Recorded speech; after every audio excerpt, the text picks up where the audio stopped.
Thanks for joining us on episode 1664 of the Inspired Stewardship Podcast. I'm Kevin Thompson, and I challenge you to invest in yourself, invest in others, develop your influence, and impact the world by using your time, your talent, and your treasures to live out your calling. Having the ability to realize that building relationships is key, and one way to be inspired to do that is to listen to this, the Inspired Stewardship Podcast with my friend Scott Mader.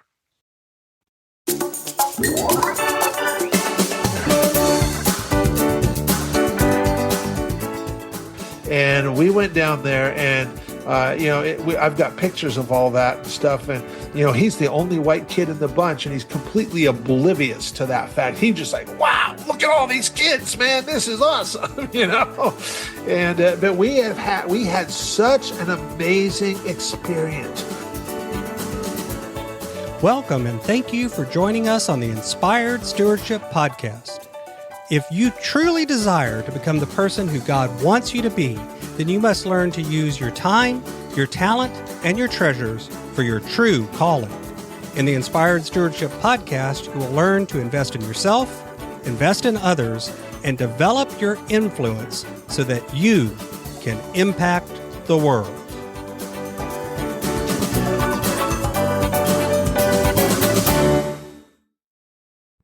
In today's podcast episode, I interview Kevin Thompson. I asked Kevin to share why he learned that money isn't the real key to million-dollar relationships.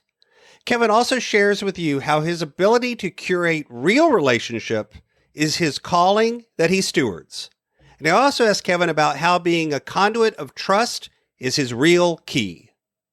I have a great book that's been out for a while now called Inspired Living. Assemble the puzzle of your calling by mastering your time, your talent, and your treasures.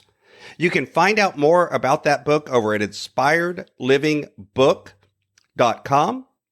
It'll take you to a page where there's information and you can sign up to get some mailings about it as well as purchase a copy there. I'd love to see you get a copy and share with me how it impacted your world. Kevin Thompson is founder of the Impact and Legacy Collective and host of the Million Dollar Relationships Podcast. As a strategic partnership expert, he personally created over $16 million in revenue exclusively through curating high-value relationships. After building a $1 million one-person business, Kevin now focuses on helping entrepreneurs unlock new opportunities for themselves. Featured in Forbes and other top publications, Kevin's philosophy centers on generosity, authenticity, and integrity. He makes high-trust, high-impact introductions that lead to 5, 6, and 7-figure collaborations and significant value in their client and partner relationships. So much so that they gladly invest for the opportunity to have him make these introductions because they're confident in the value they have to offer. They're also confident in their ability to communicate that value so that their ideal clients can buy from them. They know that developing relationships is not easy to do, especially in this digital AI world. Getting through the superficial is not easy.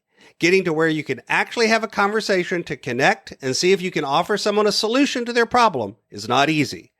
These entrepreneurs want to accelerate that process, and that's what Kevin does. He accelerates the relationship for them. He becomes their conduit of trust. Welcome to the show, Kevin. Hey, great to be here, Scott. I'm looking forward to this, man. Absolutely. I'm looking forward to it too. We've had a few conversations now ourselves with your podcast and then just turns out we got a lot of personal people in common and that kind of thing as well.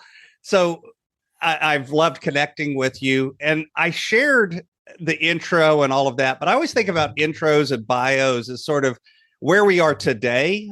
But they don't ever really tell people how we got here. They're just the end of the journey, not the journey. So take us back in time a little bit and unpack a little bit about your journey and what has brought you to the point where this is what you feel called to do in the world. Yeah. Wow. So I used my very first business ever. I started in 1995, a cleaning and restoration business, carpet cleaning and water damage restoration. And I had worked for 7 years as a commercial fisherman on Alaska's Bering Sea in order to save up money to start that business. And I blew through about 300,000 in the first year, and I still wasn't showing a profit in that business because I just didn't know what I didn't know. And ended up meeting this guy, Joe Polish, through a trade magazine for the industry, and ended up getting his help with some marketing. And over the course of the next 3 years, we completely transformed that business into a by referral only high-end cleaning and servicing company.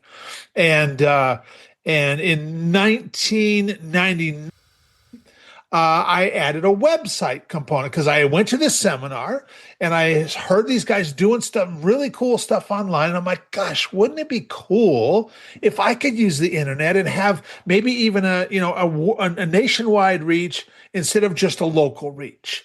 And we ended up starting probably one of the ugliest websites ever on the internet. It was called Get Mold Solutions, but I just took what I knew. I knew about water damage and how to deal with mold in a home and all of that kind of stuff. And we just started offering help to people.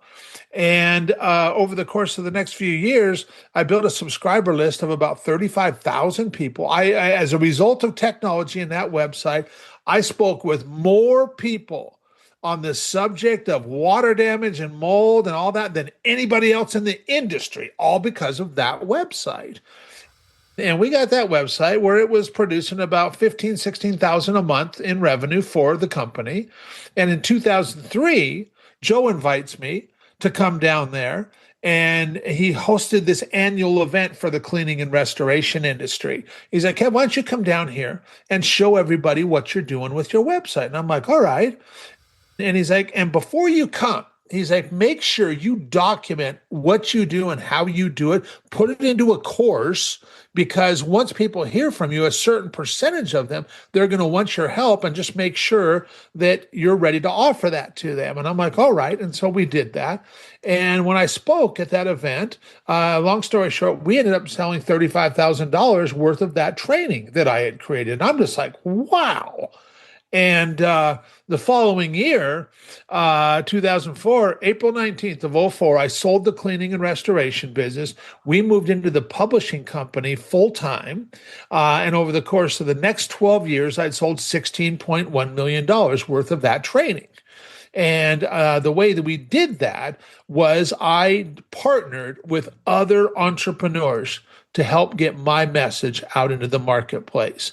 So I did strategic partnerships, almost 600 of them in 12 years. And through that process, I also really kind of discovered that I was like really good at being this connector and conduit of trust, making introductions for entrepreneurs, because they would just tell me what they're working on or what challenges they're dealing with. And I just always default to, well, who do I know who might be able to help? And so I just started making those introductions. And I didn't know it at the time, but that 12 years of running that business was totally laying the groundwork for the work that I get to do today. And I get to be this connector, this conduit of trust for some amazing entrepreneurs. We regularly make introductions that lead to 5-figure, 6-figure, 7-figure opportunities. And heck, we're going to be making 8 and 9-figure impact soon. And it all just kind of came through that process of starting my first business, then getting into the publishing company for 12 years and doing almost 600 strategic partnerships. So that's one of the things I kind of want to pull on that thread a little bit, because we talk a lot about calling, and I get asked about that because that's something that I work on with people. And a lot of times people think of calling as sort of, it's the thing that I want to be when I grow up. It's the thing that I want to do. But you just talked about the fact that where you're at today and where you started, wildly different. Did you have a picture that this is what you'd be doing later in life when you started? Oh my goodness. No, heck no. I'm really grateful that it worked out this way. I'm having the time of my life. I really enjoy it. But no, I could have never imagined that we'd be here right now doing what I get to do now. So how do you recognize it when those things come up in front of you? That's really something that you should lean into rather than a distraction. So the first, like, really I perceived in my mind was this big introduction I made. It was 16 years ago. These two guys, Brian and Perry, I introduced them. And within 8 months, they were hosting this big event together back near Washington, D.C. And there was about 300 people in attendance at that event. And I know they charged several $1,000s a person for people to attend that event. And I'm just like, wow, look at what these guys accomplished here. And of course, now, all these years later, those two guys have become great friends. They've done so much stuff together. They've impacted millions and millions of lives and created millions and millions of dollars in revenue. But it was that introduction that first got me thinking 16 years ago, wouldn't it be cool if I had a business where I could just do that all the time? And it took some time for that idea to germinate, and, like, how do you make it happen? And had a lot of conversations and some real highs and lows through that whole process too, and stuff. Yeah. And it didn't just happen overnight. Yeah.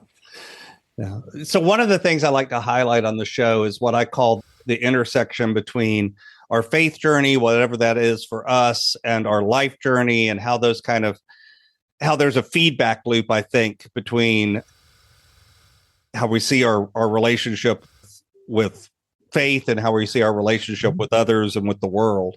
So for you, how has that played out through these various phases of your journey? Oh, my goodness. Well, man, sometimes we just have to have faith that we're doing the right thing, that we're going to figure it out, because there can be some dark times along the way, for sure, where man, if we don't have faith, I mean, man, that is totally what's carried me through in some of those spots, for sure. And even now, I mean, so one of the things I do is I host these little Zoom get-togethers for small groups of entrepreneurs, for 3 to 6 entrepreneurs at a time.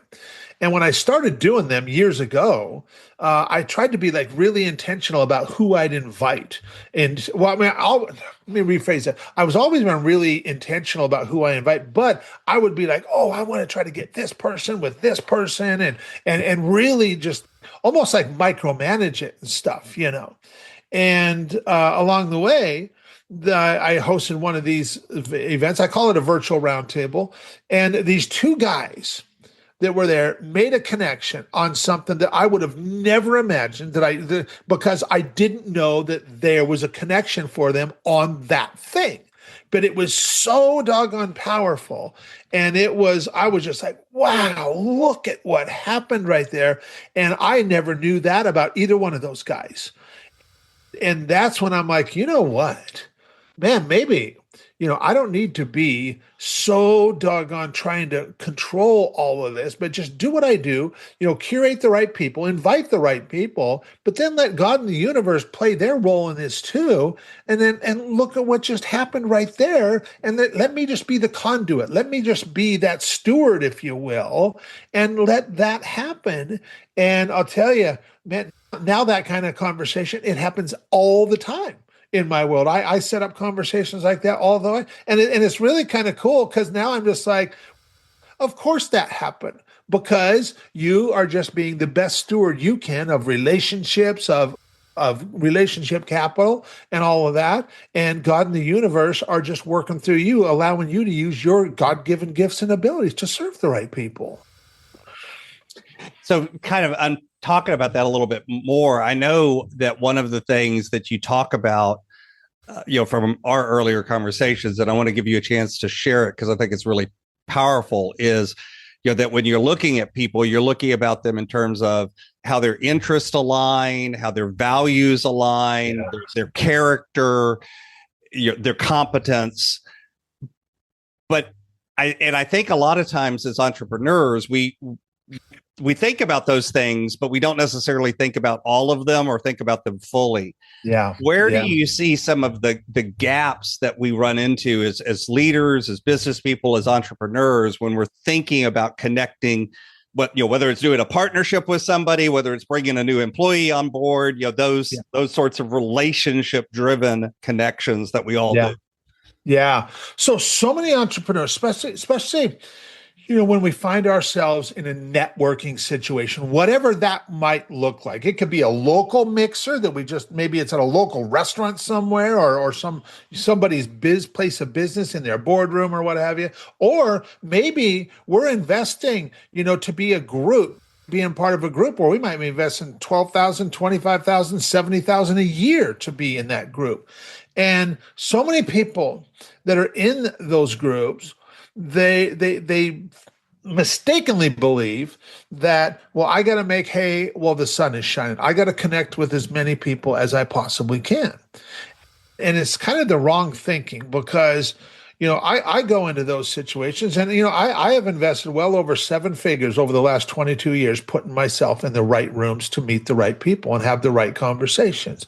But if I'm going to a 2 or a 2.5 day event, if I can make deep, meaningful connection with 3 or 4 people over the course of those couple days and stuff, man, that's a huge win right there. And so, and the thing is like everybody wants to, you got a lot of people like saying, okay, well, if somebody were to send me business, I will pay for that. I will pay a percentage of that business, or whether it's 10%, 20%, whatever. And the thing is this is completely the wrong messaging, because we think it sounds great and we think, I'm being really generous. And the thing is like that's a message that everybody hears all the time. And for the really successful entrepreneur who is, and the way I describe a successful entrepreneur is an entrepreneur who is using their business as the vehicle to make their biggest impact. It's not just about making money. It's about making impact. And then revenue is the natural organic byproduct of impact. The more impact we make, the more revenue that gets created. And so that entrepreneur, you reach out to them with a message of, hey, if you send me business, I'll pay you. They do not care about that. They want to talk about impact. What kind of impact, how can we co-create and collaborate together and create a far bigger impact together than either one of us could possibly do on our own? That's the conversation they want to have. Mm-hmm. And so when we reach out with this other message, we're immediately losing trust.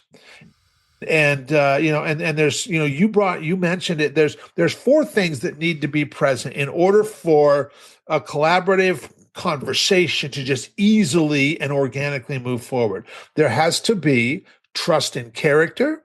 There has to be trust in competence, and there also has to be an alignment of interests and values.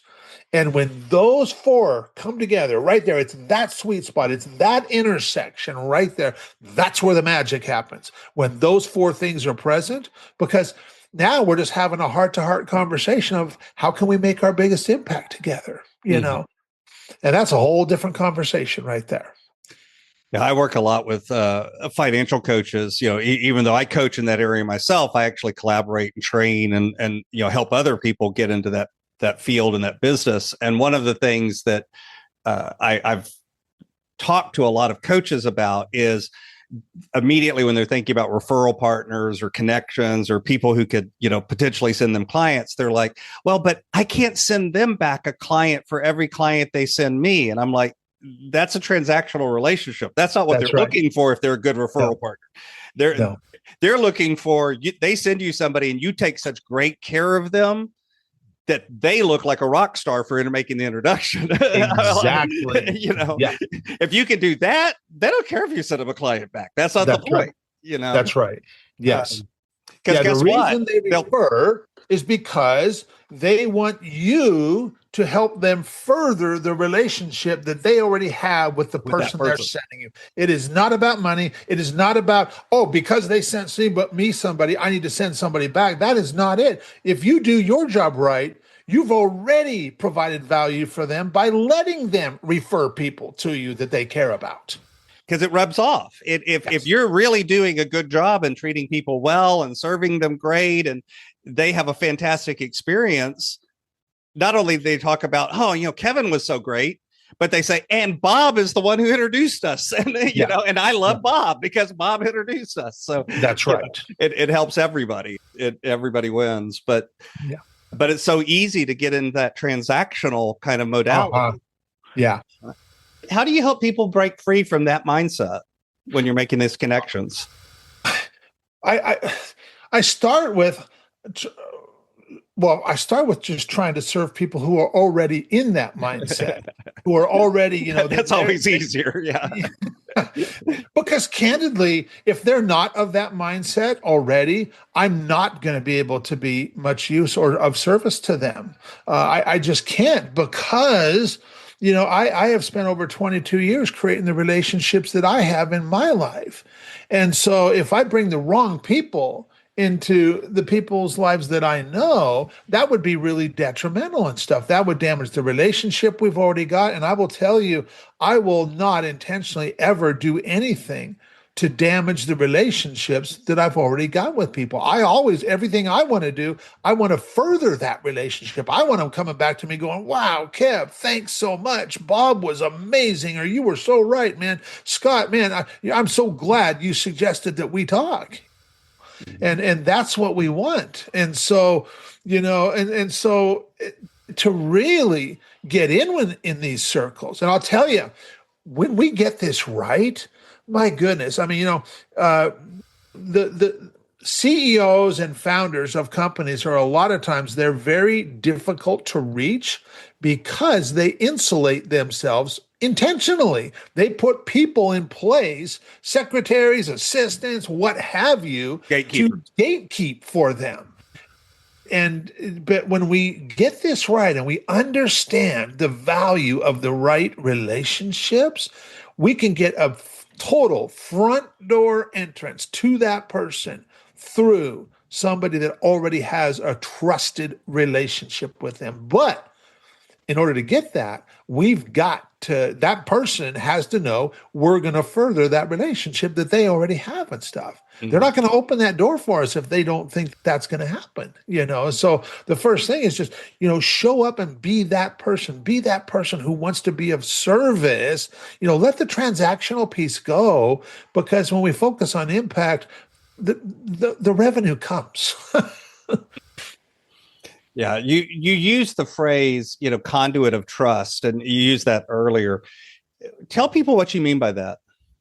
So I have a good friend of mine that I've known for 15 years. He is a billionaire. I met him in one of these mastermind groups that I was in years ago, that we were in years ago. And him and I just made this. So I had shared some stuff in that group that first morning of that mastermind. It was a 2-day thing that just really resonated with him. And so on the first break, he just came and introduced himself to me. And over the course of that next 2 days, him and I spent a ton of time together. And in fact, I don't even remember what all I shared with him. But at the end of those 2 days, he hands me a piece of paper with a phone number on it. And he's like, Kev, I know you live in the Seattle area. And he's like, I have a condo right downtown Seattle on the top floor at the harbor steps. He's like, it's got a 360-degree view of the city and the water and all of that. And he's like, it only gets used about 3 days a month when I'm in town over there. Other than that, it's never used. He's like, you call this number and you make arrangements and you take your family down there and you just go enjoy that space. And they'll take care of everything you need. In fact, all the restaurants in the area, there's menus for every one of them right there in the place. And whatever food you want, you just call that number, you let them know, they'll take care of it. And I'm just like, wow. I was like, why are you doing this? And he's like, because he's like, I just really appreciate the insight that you shared with me over this last couple of days. And I'd just really like to start a relationship. I want to show you my appreciation. And then, of course, after you have this experience, I want to talk with you. I'm like, I want you to tell me how great it was, because that's what I want you to have, is an amazing experience. And that's how we started our friendship years ago. And over the last 15 years, we've had lots of conversations over the years. I've been able to make some connections for him and stuff. And about 5-6 years ago, him and I were talking, and he made this comment to me. He's like, Kevin, he's like, don't ever stop doing what you do, because he's like, you are one of only 2 people who hold the kind of role that you hold in my life. And he's like, you are my conduit of trust. Anybody that comes through you, they go right to the front of the line and get my immediate attention just because they came through you. And that's when he used that term, conduit of trust. I was like, you know what? Yeah, connector, that's one thing, but conduit of trust, that's what I'm really doing here. That's what's really taking place. That's what my real role is. And of course, coming to understand that, I mean, that puts a big responsibility on my shoulders. Now that's not a heavy weight or anything, but it's a responsibility that I take very seriously. And I did before too, but now I can articulate it better. And just him making that comment, that was an absolute game changer for sure. Yeah, and again, I think all of these things are related to each other in terms of it's relationship first, everything else comes later. Yes. It's connection first, relationship first. How can I serve you first? And not in a that's the other thing, is it's not in a manipulative way. It's just sincere. No. It's not because I want to get something out of this. It's just, no, I just want to be that way. Yes. So talk a little bit about your family foundation. I know you started it back in 2008. Yes, we did. And I know some of the story, so I want to give you a chance to share. So 2008, that was when I owned the publishing company at that time. And business. So, 2008 was a crazy year for a lot of people. But 2008, my publishing business was growing like crazy. And in fact, that was the first year that we broke $1 million in revenue and stuff. And I knew going into the end of that year that like we were going to have a banner year and stuff. And I also knew I was going to have a big tax bill too. And a friend of mine had told me, he's like, Kev, you should start a family foundation because, you can get your 501(c)(3) tax-free status, because then he's like, you can put a bunch of money into that foundation before the end of the year. Then you wouldn't owe taxes on it. And then, you still control it through the foundation. And, candidly, I will tell you, Scott, starting the foundation, the impetus to start it was because I wanted to save on my tax bill and stuff. That was it. And yet this organization that helped us do that it was a place called the Stewardship Institute. I don't know if they're still in business now or not, but that's the organization who helped us set it all up, do the paperwork and get the tax-free status and all that. And in the spring of the following year, spring of 2009, they sent us this letter saying that they were going to be hosting a get-together for family foundation owners so that we could just, come and just share our experiences with running the foundation and all that. And my wife, had got that letter, and she's like, I'm going to go to this workshop and stuff. And I'm like, great. I'm like, that sounds awesome. You go to that workshop? And she goes, oh, no, we are going to this workshop. and so you misunderstood what I said. And so we went to this. It was a one-day workshop, and I'll tell you, Scott, that was such an amazing experience. There was about 35 family foundation owners there, and they were just talking about their experiences in running their foundations, what they were doing, and some of the things that. And I was like, for one, I felt like such a schmuck because I was like, man, I'm like, look at what these guys are doing. I'm like, this is so cool. And the stories they shared and the experiences they were having. And I'm like, man, I was like, I want to be doing that kind of stuff. I want to be causing impact like that. And so while I kind of felt like a schmuck, at the same time, I got this whole vision now. And so, in fact, so I'm trying to think. So when was our first big trip? Brock was 3. He was born in April of '08. So 8 to 9 to 10, 11. So it would have been in sometime probably around 2011. So maybe 2 years later was when we took our first big trip. And my wife had done the research. She had found this single mom and her 2 children the mom was blogging online. And she was talking about this trip that her and her 2 children had taken to Montego Bay, Jamaica, to go visit this place, this orphan Blossom Garden Orphanage. That was the name of the place. And she was blogging all about it and showing pictures and this and that. And my wife found it. And my wife was like, made me come sit at the computer one evening. She goes, honey, I want to go to that orphanage. And I'm like, wow. I started looking at it like, that looks pretty cool and stuff. And so we ended up making plans, and we did that. We took our whole family. We've got a large family. We've got 7 kids, and my son Brock, he is now getting ready to turn 18. He was 3 years old when we took our very first trip to that orphanage and stuff. And we went down there, and I've got pictures of all that and stuff. And he's the only white kid in the bunch, and he's completely oblivious to that fact. He's just like, wow, look at all these kids, man, this is awesome, But we had such an amazing experience just going out and hanging out at that orphanage and spending time with those kids, and we've been supporting them financially ever since. And we've made multiple trips to that orphanage over the years. And now it's got, somewhere along the line, one of our kids' friends wanted to come and stuff. And we were like, okay, sure, whatever. Yeah, you can come with us and stuff. And their mom and dad were like, well, how much are we going to owe you? I'm like, you know what? I was like, you don't owe us anything. I was like, we'll just take them because, we'll take care of it. And I said, you can give us some spending money or something if you want to, but we'll cover all the expenses from there.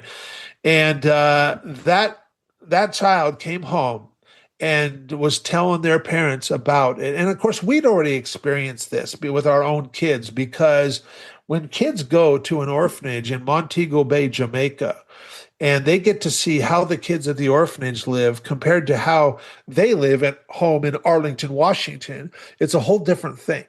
And kids come to the conclusion all by themselves. You don't got to say a word. They come to their own conclusion that, like, man, I got it really good. And so this friend of one of my kids, they came home and just started telling their parents all about this amazing trip and just talking. And they're like, wow, look what happened to our son. He's way different now. And so we've taken lots of people on trips to Jamaica to the orphanage with us over the years and stuff, and we've done lots of other stuff through the foundation too. And my wife is just absolutely amazing at planning all the details, making the travel arrangements, finding the place to stay, booking flights, doing all that stuff. And she loves that part of it, her role in that too and stuff. I did notice, by the way, that whenever it was the workshop letter and she said she wanted to go, you said, fine, you go. But when it was the orphanage, you said, oh, we'll go. Yeah. Your mindset had changed by that time, hadn't it? Yeah. Totally. Yeah. You went from, oh, this is something I could do to save on taxes to, this is really cool. It is really cool. And I could tell you so many amazing stories of just stuff that has transpired over the years through the family foundation. And once in a while people find out about it and they'll say, oh, well, I'll write you guys a check and make a donation and stuff. And they do that. But for the most part, I just fund it myself out of my business and stuff. That's where most of the funding comes from and stuff. But yeah, it has been a really amazing experience. And I'm so grateful to my wife for, just putting her foot down and going, nope, you're going. That's often, I often don't tell my wife this, but she often has some really good ideas. So, yes, I don't want her to get a big head, right? Yeah. We'll just keep that between us. Nobody else will hear it. Unfortunately, she listens to the podcast, so she's going to hear this. But anyway, so I've got a few questions that I like to ask all of my guests, Kevin. But before I go there, is there anything else about the work that you do, or this journey that you've been on, or curating, being that conduit of trust, that you think is really important for the listener to hear? So there's a big discovery that I've definitely made over the years, because, and maybe, people can relate to this, but I know I used to, especially if I would look at an entrepreneur, like the gentleman that I mentioned that I met, 15 years ago, who's a billionaire. When he first introduced himself to me and kind of told me a little about who, I'm just like, wow, because when he just told me about who he was and what he did, and I'm like, then my initial thought was like, why is he talking to me? Why, and then it came clear what he was looking for and stuff. And I'm like, oh, okay. But what I realized through that process and through many conversations since is that, it does not matter how successful somebody is. It doesn't matter how big of a business they run. It doesn't matter how great things look from the outside looking in. Every single one of us, for one, we're way more alike than we are different. And we're all doing the best we can with what we got and stuff. And when we realize that we can just have, just heart to heart, meaningful conversations with people and just really just get to know them. And this isn't about us carrying a conversation or feeling like, oh my gosh, what do I talk about? You know what? All you got to do, ask somebody a question. And one of the questions I love asking entrepreneurs is, hey, what are you working on right now that's got you most jazzed and excited? Trust me, they're going to start talking to you. Yeah, in fact, you might regret asking that question in some cases, because they will talk a lot. When we give them the opportunity to just let us hear them and not waiting, not listening with the intent of like, okay, when do I get to talk next? And what am I going to say next? But no, listening to them because we genuinely want to hear them. And then we ask them clarifying questions about whatever it is that they're telling us. And what happens then is we give them this gift that they so seldom get to receive, which is this gift of feeling seen, heard, and understood. And I will tell you what, that works with anybody and everybody. It does not matter. And it works with billionaires. It works with millionaires. It works with the gal that's at the restaurant serving us our meal and stuff. It works with anybody and everybody.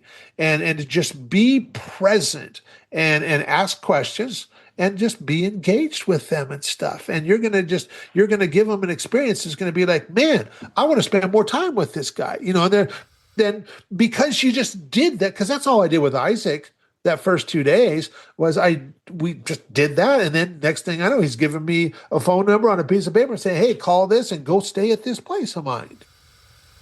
And so I used to challenge myself at networking meetings to ask as many questions as I could, and preferably basically do nothing but ask questions, if I was talking to people. And what's interesting is more often than not, when you do that, you get told what a brilliant conversationalist you are. Yeah. And it's like, all I did was listen. That's right. Ask questions. Right. It's like, yeah, but that's rare. Yeah, totally. So my brand is Inspired Stewardship, and I kind of run things through the lens of stewardship. And you've mentioned that word a couple of different times. But I've also discovered over the years that that's one of those words that can mean a lot of different things to a lot of different people. So for you, what does the word stewardship mean to you? For me, it's, I just look at it as like, I want to be the best steward. I want to, so how would I actually describe it? I want to be the best steward of the relationships that I have, of the resources that I have, of the revenue and money that I have. And, because I realized that, for one, we're not going to leave this world with any of this. This is just ours here while we're here, and we're not leaving with any of it. And so, if we take good care of the people in our lives, of the resources in our lives, and whether you're a Christian or not, when we are a good steward, more is given to us to be a steward of. And I mean, even something as simple as tithing and stuff, and people have different takes on it. And I will tell you, my personal take on it is, when we tithe, and that means like give 10% to whatever. You can give it to a church or to an organization, whatever. But when we are a good steward of that and do that, I will tell you that I've done both in my life. Where I didn't do that and where I did do that. And I can tell you, when I did, I just keep getting more to be a good steward of, because and I don't know, I can't tell you why it works, but I just know that my experience has been is it works. And in the simplest of terms, what I do is I'm just hanging out with my friends, doing cool stuff together. That's what I'm doing in the simplest of terms. And I just want to do more of that.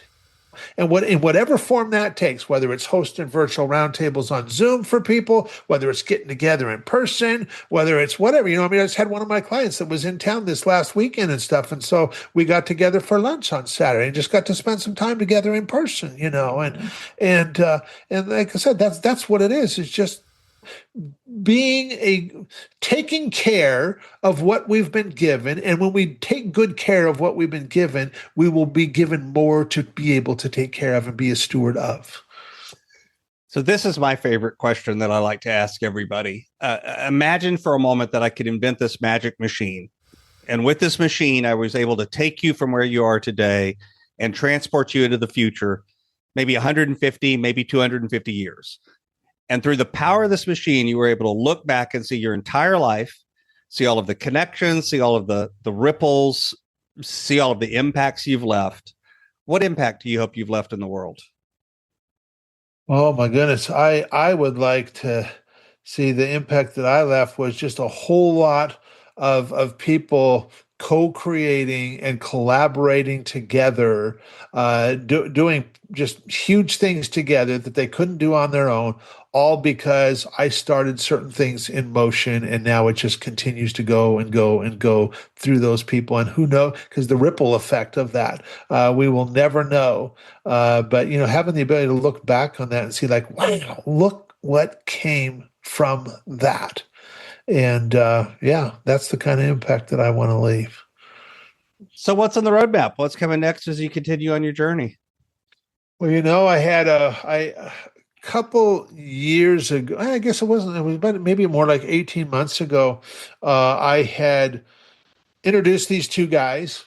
And within 4 months of those two guys being introduced, they had done some stuff together and created 1.2 million in revenue together in just 4 months and stuff. And another good friend of mine, I had gone down to Austin to a seminar of his that he was hosting, and I hadn't seen him in a few years. And this, when he asked me, Kev, what's the most exciting thing that's been happening in your life recently? Well, this thing was top of mind. And so I told him about that, and he's like, Kev, he's like, so now, having done that, what's your vision now from this new vantage point? What's your vision going forward from here? And I was like, well, Gio, I can totally see, making $2 million, $5 million introductions and stuff, maybe even $10 million introductions. And he starts chuckling, and he's like, Kevin, he's like, you are going to be making introductions so much more valuable than that. And as soon as he said that, and I've known Gio for, 15, 16 years now. And just when he said that, I'm just like, you know what? He is totally right. And so for about the last 8-10 months or so, I've been regularly putting it out there because we make 7-figure introductions regularly. It happens all the time. And I've been regularly putting out there, I'm going to be making 8 and 9-figure impact. And it has nothing to do with the revenue at all. It's the impact. And I know in order to make that happen, 2 things need to take place. I need to just become more and more effective at doing what I do. And then I just need to keep having conversations with the right people for the right reasons, and it'll unfold. And right now, I have a couple deals in the pipeline that have 8 and 9-figure possibility. And yet I'm not like, oh, this needs to happen or anything like that. I'm just enjoying being along for the ride. I'm just enjoying being on the journey. I know that absolutely that will happen because that's the direction I'm going. That's the game that I want to play. That's the impact that I want to have and stuff. And I just want to hang out with entrepreneurs that we have that trusting character, trusting competence, alignment of interests, and alignment of values, because that's how that's going to happen. So you can find out more about Kevin Thompson over at MaximumResponse.com. That has a hyphen between maximum and response. Of course, I'll have a link to that. Also, check out his podcast, $1 Million Relationships. You can look that up anywhere podcasts are found. And I'll have links to that as well over in the show notes. Kevin, is there anything else you'd like to share with the listener? Well, I'll tell you, if you've been listening to this and some of the stuff that we've talked about, if it really resonates with you and you consider yourself, one of those entrepreneurs who, is using your business as the vehicle to make your biggest impact, and you too, you place a really high value on relationships, definitely check out the $1 Million Relationships podcast. You'll find it on Apple, on Spotify, wherever. But check it out. Listen to an episode or two. And if what you see there, if it resonates with you and just really hits with you, I would love to hear from you. And if it makes sense, man, I totally love the opportunity to get to know you a little bit and possibly do an interview with you for the podcast and stuff. We release 2 episodes a week. And so I'm doing this really regular. And I'm always looking for great guests to interview for the podcast. Awesome.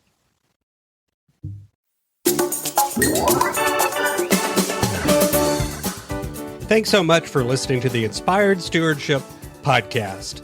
As a subscriber and listener, we challenge you to not just sit back and passively listen, but act on what you've heard and find a way to live your calling. If you enjoyed this episode, please do us a favor.